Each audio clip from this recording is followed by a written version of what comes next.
warahmatullahi wabarakatuh. So saya nak kenalkan diri saya dulu, iaitu saya Nizar Safuddin Azmi bin Harun.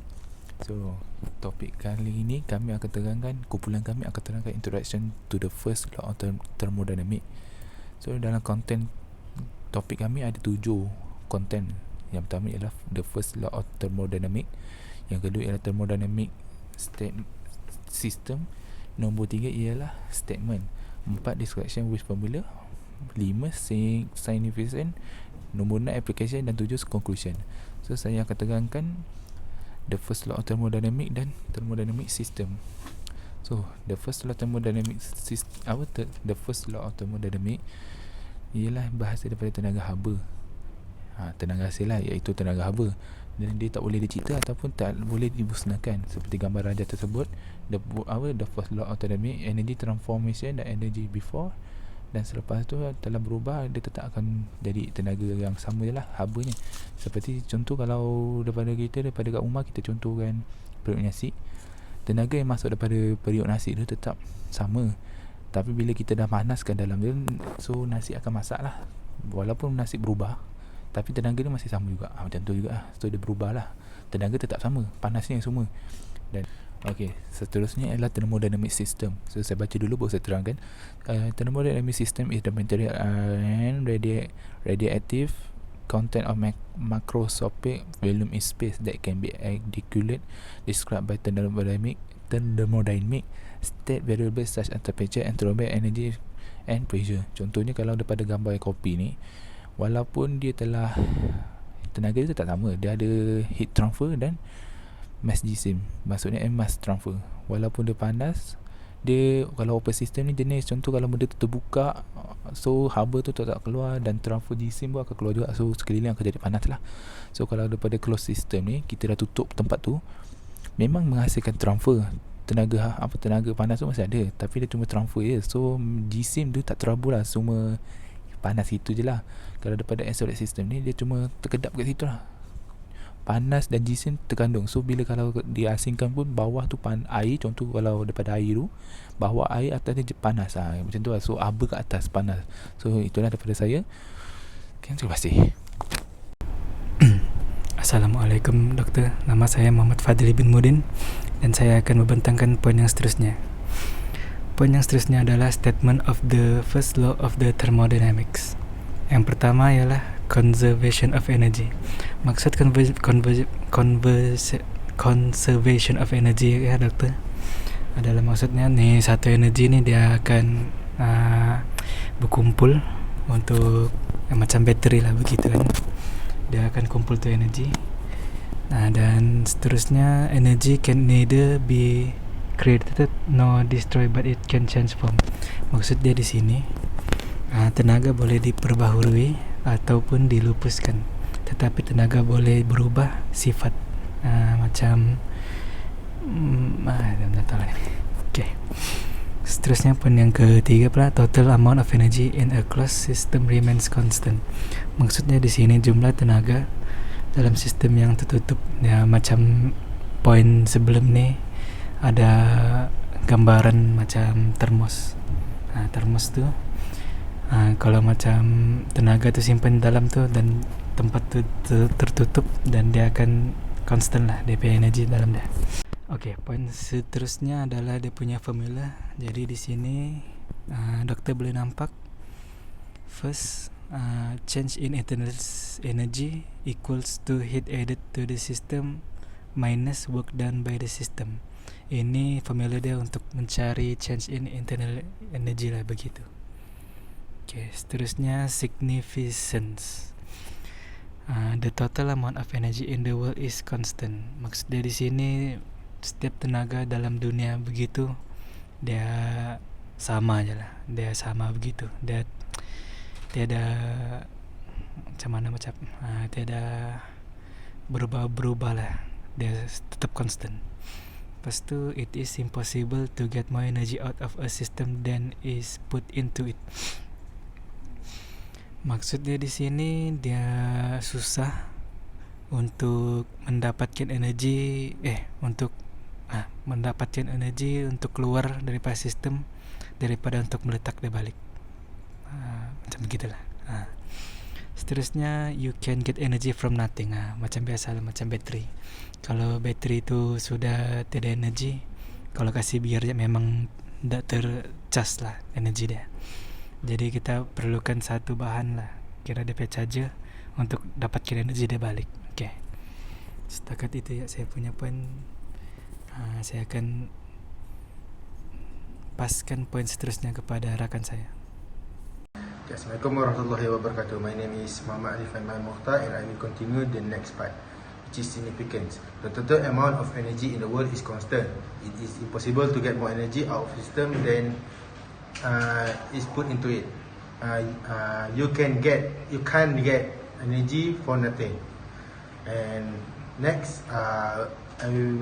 for the next slide is application. The first law of thermodynamics find application in various fields and industry where energy transfer, conversion and conservation are fundamental. Some of the key areas where the first law of thermodynamics is extensively used include engineering and power generation, chemical process and reaction, transportation, HVAC system and building design, refrigerator and cooling system and others. For the conclusion is, the first law of thermodynamics simply says that the amount of energy in the closed system remains constant. Next, regardless of how it is changed or it moves around. And lastly, to add energy to a system, it needs to come from some space else. That's all from us. Thank you. Okay, so Assalamualaikum and hi. So today we will discuss about question 1 for assignment 3 for engineering science. So for question 1, a gas undergoes expansion process in a cylinder with a movable piston. The initial volume of the gas is 0.035 meter padu at a pressure of 0 atmosphere. During the expansion, the gas performs 800 J of work on the surroundings, but due to friction, 180 joules of energy is dissipated as heat. Determine the final volume of the gas if the initial volume was 0.035 meter padu and it experienced an isobaric process.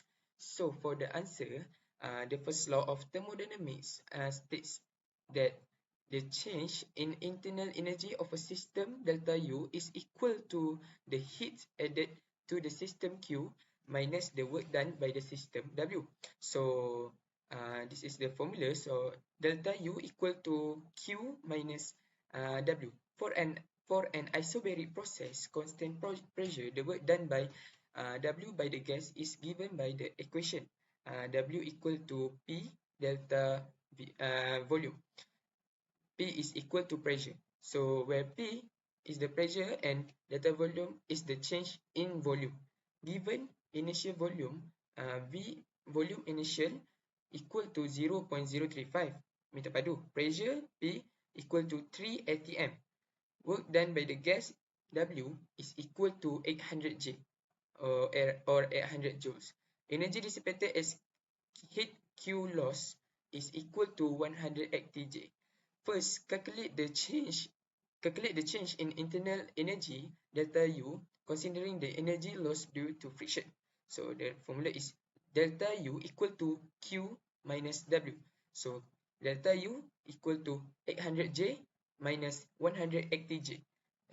So the answer will be 620 J for the delta U. Now, as the process is isobaric, we can find the work done using W equal to P delta volume. So rearranging the formula to find delta volume, so we use delta volume sama dengan W bahagi P. So convert the pressure from atm to PA equal to 3 atm equal to 3 kali 1.013 kali 10 kuasa 5 PA. So delta volume equal to 800 J bahagi dengan 3 kali 1.013 kali dengan 10 kuasa 5 PA. So delta volume will be 2.49 kali kali dengan 10 kuasa negatif 5 meter padu. So dia punya data volume sama dengan 2.49 kali dengan 10 kuasa negatif 5 meter padu. So thus the final volume equal to initial volume plus delta volume. So for that, final volume is equal to 0.035 meter padu tambah dengan 2.49 kali 10 kuasa negatif 5 meter padu. So for the final volume is equal to 0.0350249 meter padu. So therefore the final volume of the gas after the isobaric expansion process is approximately 0.0350249 meter padu. Okay, that's all for question 1. So thank you. Hello, Assalamualaikum. Nama saya Ahmad Syamil Sulaiman bin Azadi. Hari ini saya akan terangkan tentang question number 2. Soalan nombor 2 ialah a gas undergoes a process where it exerts 500 joules of heat from its surrounding. If the gas does 250 joules of work on its surrounding during the same process, what is the change in internal energy of the gas? So kita nak cari perubahan dalam internal energy of the gas. So solution dia ialah the change in internal energy of the gas can be calculated using the first law of thermodynamics, which states that the change in internal energy of the system is equal to the heat added to the system minus the work done by the system. So change in internal energy sama dengan heat added tolak work done. So the gas exerts 500 joules of heat from its surrounding and does 250 joules of work on surrounding. Therefore, the change in internal energy of the gas is 500 joules minus 250 joules. So it's equal to 250 joules.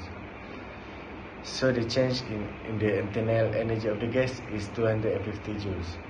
So for the discussion is, in thermodynamics, the change in the internal energy of a system can be determined by evaluating the heat energy exerted or released and the work done by the system. This report aims to discuss the change in internal energy of a gas undergoing a specific process which it exerts 500 joules of heat from its surrounding and does 250 joules of work in its surrounding. The change in internal energy of the system is Q minus W. So the symbol represent the change in internal energy. Q represent the heat energy absorbed or released by the system, and W represent the work done by or on the system.